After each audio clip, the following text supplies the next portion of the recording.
Creepy Conversations will be moved to next Monday. We hope you enjoy this little short. Stay creepy.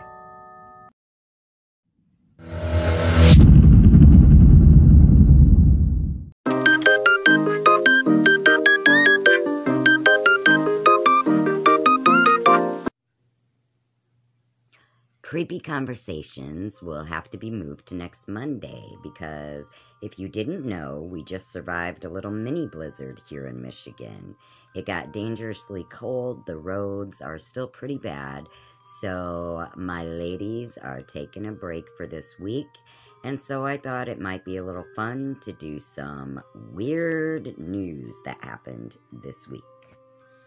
Our first story, is about a confused neighbor that calls 911 on a Cousin Eddie mannequin. And all of these stories come from the source UPI.com. On December 3rd, 2022, police in Kentucky were summoned to a neighborhood where a resident confused a part of a neighbor's Christmas vacation-inspired yard display for an inappropriate visitor. Dispatchers took a call from a resident reporting a scantily clad man exposing himself with a hose between his legs. Officers arrived to find the reported man was actually a mannequin, a recreation of a scene from National Lampoon's Vacation, where Cousin Eddie stands outside in a robe while emptying his RV's toilet tank. The scene has been a hit with most of the neighbors, except apparently the resident who called the police.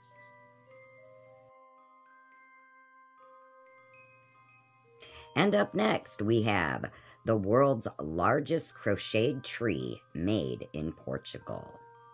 The organizers of a crochet project in Portugal said they may have broken a Guinness World Record when their crocheted Christmas tree reached more than 55 feet tall.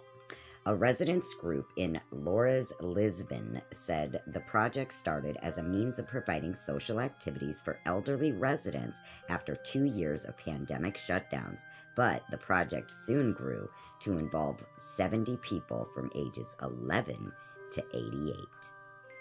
Fun fact, the current Guinness World Record for tallest crochet sculpture is a 52-foot, 1.98-inch crocheted tree, made in Ecuador in 2021.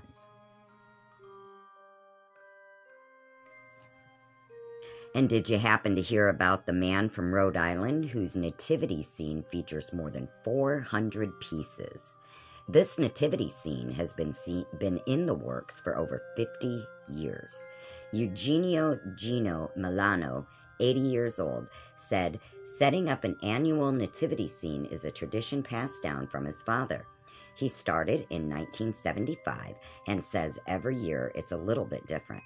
He originally set up the scene on the 3rd floor of his home, but it grew too large and moved to the ground floor where it started to take over the house.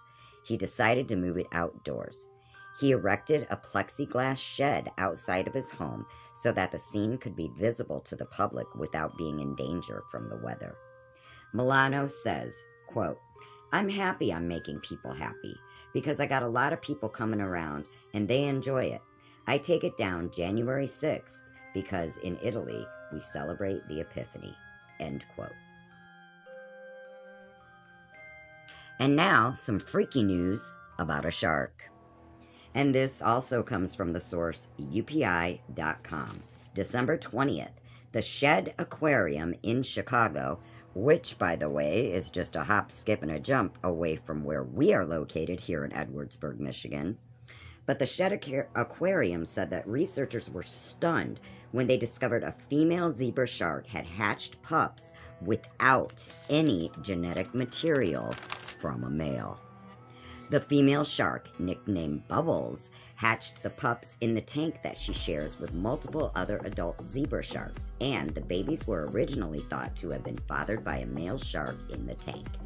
Genetic testing was done on the pups as a part of research related to a breeding program for the species, and the researchers were stunned to discover Bubbles was the sole parent of the baby sharks, having reproduced via parthenogenesis, or a virgin birth, where a female will fertilize eggs with her own genetic material.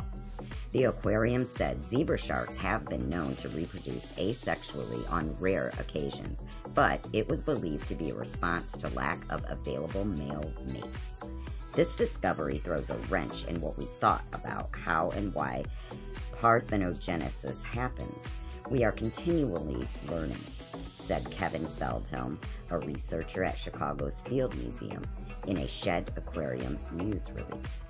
While doing research on this story, I also came across an article dated January 17th, 2017, and this comes from the source inhabitat.com. And this research shows that a female zebra shark in Australia learned to live and reproduce without a male counterpart. The shark, which lives in an aquarium, is one of only 3 animals documented that once reproduced asexually. She had a male partner for around 13 years, but then she switched to reproducing asexually. Scientists are now wondering if this phenomenon is more common than we thought. So guys, what do you guys think? Do you think we're in the Matrix, or what's going on?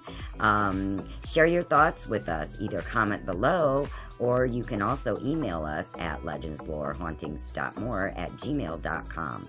Thanks a lot for watching, guys. We will be back with creepy conversations next Monday. Stay creepy.